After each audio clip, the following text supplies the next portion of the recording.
Nagbabalik na naman po ang inyong lingkod. Maganda na. Binabati ko po kayong lahat mga kababayan ko sa ang mansulok ng mundo. And for today's video, tatalakayin natin ang katanungan na kailangan bang 100% fluent ka sa English bago ka mag-abroad sa United Arab Emirates? So yan yung tanong na ating pag-uusapan. And i-share ko sa inyo lahat ng aking kasagutan at lahat ng impormasyon na aking nalalaman. Dahil ano nga ba ang lagi kong sinasabi ay sharing is caring. So i-share ko po lahat ng aking nalalaman sa inyong mga kababayan ko. May care kasi ako sa ating mga ka-OFW at ating mga kababayan, kaya gusto kong ibahagi sa inyo ang aking nalalaman. So without further ado, simulan na natin. Kailangan niya ba 100% fluent ka pag mag-a-abroad ka sa bansang United Arab Emirates? So, bago ko po sagutin yan, pag-usapan po muna natin ang United Arab Emirates.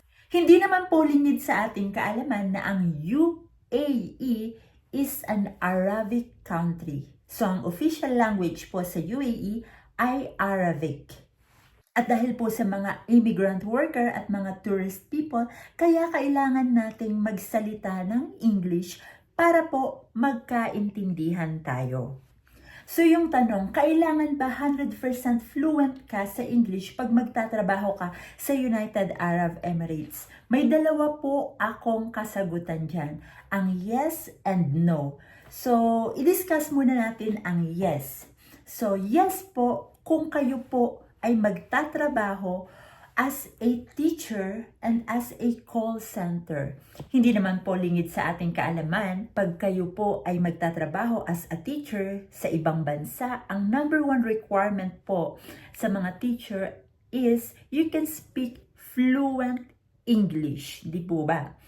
So, sa pangalawa naman po, as a call center, yun din po ang number one requirement sa kanila, that you can speak 100% fluent English. Pero kung kayo po ay nakakapagsalita ng Ingles, bihasa sa pagsasalita ng Ingles at mahusay, isa po iyong advantage para sa inyo. Pero kung tatanungin po na required po ba na 100% fluent, ay hindi po required. Pero uulitin ko po, kung kayo po ay bihasa sa salitang Ingles, mas maganda po kasi mas malaki ang advantage nyo. Kahit hindi po kayo magtatrabaho sa school as a teacher or sa call center. Gets po ba?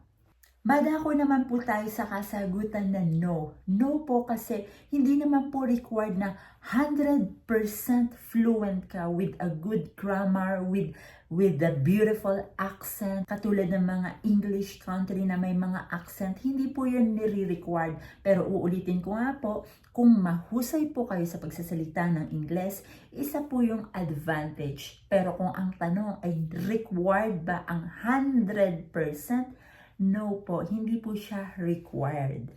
Okay po? I'm not saying po na hindi kailangan ang English. I'm saying lang po na kung kayo po ay nakakapagsalita at bihasa sa salitang Ingles, mabuti po yun. Advantage po yun. At kung kayo naman po ay hindi na gaanong magaling sa pagsasalita ng Ingles, it's fine po. Okay lang po yun. Makakapagtrabaho pa rin po kayo sa UAE at makakahanap pa rin po kayo ng trabaho sa UAE. Okay po? May tatanggap pa rin po sa inyong employer kahit hindi po kayo 100% fluent sa English. Kasi po, alalahanin po natin, everyone po ay mayroong native language. Katulad po ng mga UAE people, meron po silang native language which is Arabic. Tayo pong mga Pilipino, meron po tayong native language which is Tagalog at ibang mga nationality. So hindi mo talaga po kailangan ng fluent 100% with a good grammar, with a good accent. Kung meron po kayo nun, okay po yun. Pero kung hindi naman po, okay lang din po. Meron pa rin pong tatanggap na employers sa inyo. Okay po, clear po ba tayo doon? At mismo mga local o native people po dito sa UAE, they don't speak fluent English po. Meron po mga mangilan-ilan.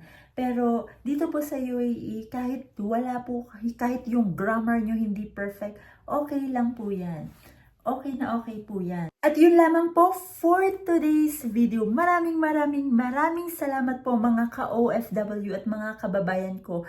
Maraming salamat po sa inyong panonood. Sana po meron po kayong napulot na impormasyon kahit kaunti lang sa mga sinishare ko dito sa vlog ko. Salamat po ulit at please like, subscribe na rin po sa aking channel. Maraming salamat po ulit at magkita-kita po tayo sa susunod na video. Salamat!